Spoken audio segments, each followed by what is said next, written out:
Hello everyone, active with Nitish ব্লগে আবারও তোমাদের স্বাগত। সবাই কেমন আছো? আশা করি ভালোই আছো। তো আজকে আমি আমার দুইজন স্টুডেন্টের সাথে তোমাদের পরিচয় করাবো। ওরা খুবই সিনসিয়ার, খুবই ভালো। তো ওরা ড্রয়িং খুবই সুন্দর করে এবং তার পাশাপাশি ওরা কিছু হাতের কাজও, ক্রাফটের কাজও করে। তো আমি তোমাদের সাথে তাদের আজকে দেখা করাবো আমার ব্লগের মাধ্যমে, কারণ এমনিতে তো দেখা করানো যাবে না। তো দেখো, আমি প্রথমেই আমার প্রথম স্টুডেন্টের সাথে দেখা করাচ্ছি। এই যে ও হলো সিক্তা নাগ। ও খুবই ভালো ড্রয়িং করে। তো ড্রয়িংয়ের পাশাপাশি ওর অনেক সুন্দর সুন্দর হাতের কাজও আছে। তা আমি ভাবলাম যে আচ্ছা, ওকে নিয়ে একটু ব্লগ করা যাক। তো ও কিন্তু খুব সিনসিয়ার। ও পরে ক্লাস 7-এ, কিন্তু ও এমনিতে অনেক বছর ধরে আমার সাথে আছে। প্রায় 7-8 বছর হচ্ছে যে ও আমার কাছে ড্রয়িং করে। ও ড্রয়িংয়ের পাশাপাশি হাতের কাজও খুব সুন্দর সুন্দর করে। তো আমি আজকে ভাবলাম যে তোমাদের কিছু কিছু জিনিস দেখাবো।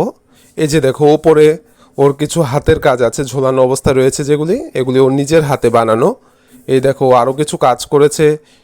এগুলি কিন্তু শুধু রং দিয়ে করেছে এমন না, এগুলি ডিমের খোসা, তারপরে বিভিন্ন রকমের কটন, তারপরে অনেক কিছু দিয়ে এগুলি ও বানিয়েছে। তো একটা একটা করে তোমাদের সামনে আমি দেখাচ্ছি। ও খুবই সুন্দর করে এগুলি করেছে। দেখো, খুব সুন্দর লাগছে। এই দেখো, একটা ফটো ফ্রেম বানিয়েছে চাল দিয়ে এবং এটার উপর কালারও করেছে এবং খুবই সুন্দর লাগছে। প্রত্যেকটা জিনিস ও খুব ভালো করে করেছে। তো এবার আমি চলে যাচ্ছি আমার আরেকটি স্টুডেন্টের কাছে। ওর বাড়ি একটু দূরে। তো ও খুবই ভালো ড্রয়িং করে এবং আমি তোমাদের এই জন্য ওকেও দেখাতে নিয়ে যাচ্ছি যে ও কী ধরনের ড্রয়িং করে। এই যে এটা ওর বাড়ি। তো আমরা চলে এলাম ওর বাড়িতে। ওর নাম হলো অনুষ্কা সরকার। ও খুব ভালো। ও ক্লাস 8-এ পড়ে। ও খুব সুন্দর ড্রয়িং করে এবং হাতের কাজও খুব সুন্দর করে, ক্রাফটের কাজ। তো ও দেখো, একটা ক্রাফটের একটা কাজ করছে পেপার কাটিং দিয়ে। তারপরে ও কিছু মোল্ডস দিয়েও কিছু জিনিস বানিয়েছে। দেখো কি সুন্দর করে ফুল, প্রজাপতি, এগুলি মোল্ডস দিয়ে বানিয়েছে।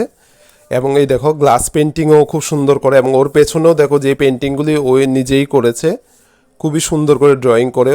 এই দেখো, এগুলি ডিমের খোসা দিয়ে বানিয়েছে। এই বোতলের মধ্যে কাজটি করেছে ও, খুবই সুন্দর করে করেছে। যে আজকে ও পেপার কাটিং দিয়ে একটা ফুলের টব বানিয়েছে।